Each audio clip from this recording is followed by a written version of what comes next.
public speaking. You can overcome it, and this morning we're learning some of the ways you might be able to do that. Deborah Walker is with DW Coaching and joins us in studio. Deborah, thanks for being here. Good morning. Thank you for having me. The old saying, the old classic Seinfeld joke is that if you're at a funeral, you'd much rather be laying in the casket than delivering the eulogy. Is that still true? Yes, it is still true. Public speaking has often been described as a fate worse than death.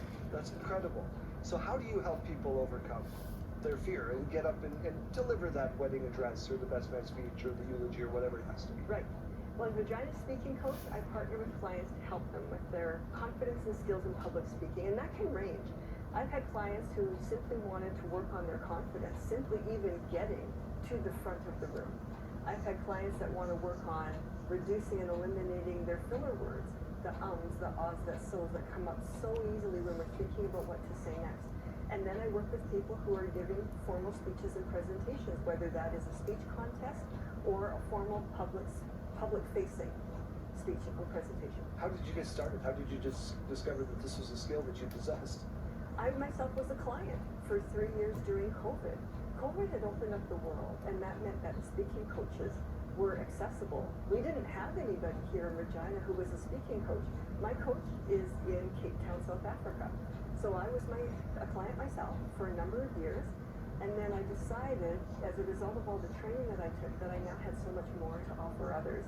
It was as though I had a glass of water, and the cup was full, and it was time to spill the cup, pour the water out, and start working with other clients to help them with their skills.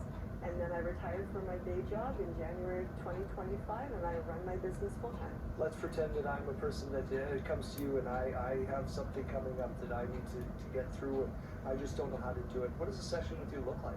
A session with me looks like it is completely client-driven.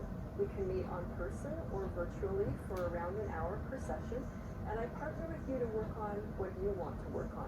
So one of my first questions to you at the beginning of the session would be, what would you like to focus on today, and what would you like to achieve at the end of our time together?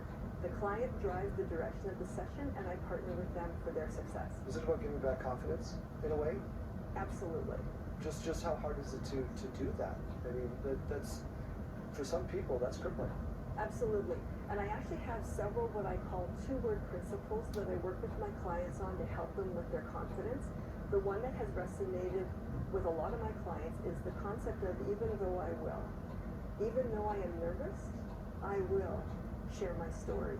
Even though I feel really uncomfortable, I will give my presentation. And that enables the client to acknowledge how they feel in the moment while also allowing them to move forward. And that has resonated with clients in helping them build the confidence just to get up to the front of the room. If you feel like you need Deborah's help, the website is on your screen, dw-coaching.com. Thank you so much for a couple minutes this morning. Thank you so much.